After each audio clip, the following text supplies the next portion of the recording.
கர்த்தருக்கு அன்பானவர்களே, இயேசு கிறிஸ்து நாமத்தில் உங்களுக்கு என்னுடைய வாழ்த்துக்கள். இன்று யோவேல் 2ஆம் அதிகாரம் 21ஆம் வசனம். தேசமே பயப்படாதே, மகிழ்ந்து களிக்கூறு, கர்த்தர் பெரிய காரியங்களை செய்வார். தேசமே மகிழ்ந்து களிக்கூறு. தேசங்கிறது நாமலாம். நம்மை பார்த்து ஆண்டவர் சொல்கிறார், தேசமே நீ பயப்படாதே, மகிழ்ந்து களிக்கூறு, கர்த்தருக்குள்ளார சந்தோஷமா இரு. எப்படி சந்தோஷமா இருக்கிறதுங்க? கர்த்தருக்குள்ளார இல்ல, ஆண்டவர் எனக்காக செய்வார், என்றாயிலும் கட்டாயம் எனக்காக அவர் செய்வார். எல்லாத்தையும் எனக்காக நிறைவேற்றி சிலுவையில முடித்து வைத்திருக்கிறார்.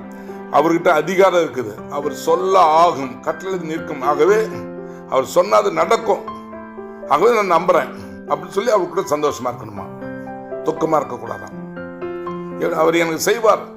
இத்தனை நான் சொன்னல, இப்படி சிலுவையில் எனக்கா பாடுகளை பட்டு முடித்தார், எல்லாம் செஞ்சாரு, கட்டாயம் அவரால் முடியும். நான் சந்தோஷமா இருக்கிறேன். தேசமே நீ பயப்படாதே, மகிழ்ந்து கர்த்தருக்குள் சந்தோஷப்படு. அப்படி இருக்கிறப்ப கர்த்தர் உனக்காக பெரிய காரியங்களை செய்வார். கர்த்தர் உனக்கு பெரிய காரியங்களை செய்வார்.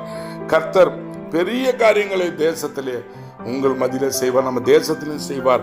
அருமையானவர்களே, தேவனுடைய வார்த்தை கட்டாயம் நிறைவேறுங்க. கட்டாயம் நிறைவேற நாட்கள் ஆகுதுன்னு நினைக்காதீங்க, சோர்ந்து போகாதீங்க. டிலே ஆகுதுன்னு சோர்ந்து போகாதீங்க.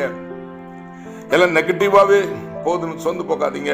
இன்னும் சரியாகலன்னு சொந்து போகாதீங்க. இன்னும் சுகமாகலன்னு சொந்து போகாதீங்க. இன்னும் வேலை கிடைக்கல, திருமணம் ஆகல, வீடு கிடைக்கல, கடன் மாறலன்னு எதை குறித்து கவலைப்படாதீங்க. சந்தோஷமா இருங்க. கர்த்தர் சொன்ன நிறைவேற்றுவார். அவர் இப்பொழுதே நிறைவேற்றுவார். நீங்க பயப்படாதீங்க.